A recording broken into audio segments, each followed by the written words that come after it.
पुराने अहदनामा में से आस्तर की किताब, उसका 7वां बाब। सो बादशाह और हामान आए कि आस्तर मलका के साथ खाएं पिएं। और बादशाह ने दूसरे दिन ज़ियाफत पर मैनोशी के वक्त आस्तर से फिर पूछा, आस्तर मलका, तेरा क्या सवाल है? वो मंजूर होगा। और तेरी क्या दरख्वास्त है? आधी सल्तनत तक वो पूरी की जाएगी।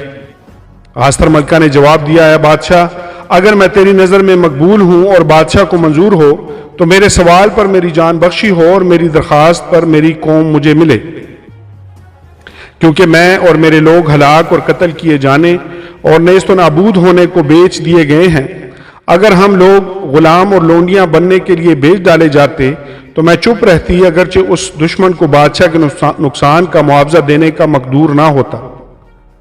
तब अख्सविरस बादशाह ने आस्तर मलका से कहा, वो कौन है और कहाँ है जिसने अपने दिल में ऐसा ख्याल करने की जुर्रत की?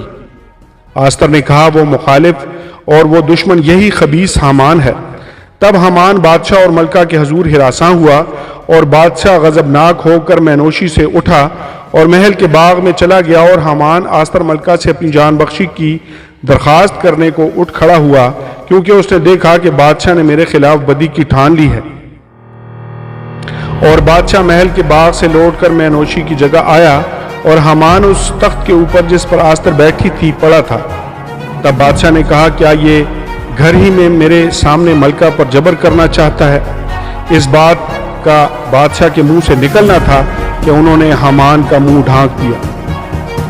फिर उन ख्वाजा सराओं में से जो खिदमत करते थे, ख्वाजा सरा खरबूना ने अर्ज की कि हजूर, इसके अलावा हामान के घर में वो 50 हाथ ऊंची सूली खड़ी है जिसको हामान ने मटकी के लिए तैयार किया, जिसने बादशाह के फायदा की बात बताई।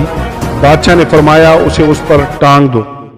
सो उन्होंने हामान को उसी सूली पर जो उसने मर्दगी के लिए तैयार की थी टांग दिया। तब बादशाह का गुस्सा ठंडा हुआ। आमीन और आमीन।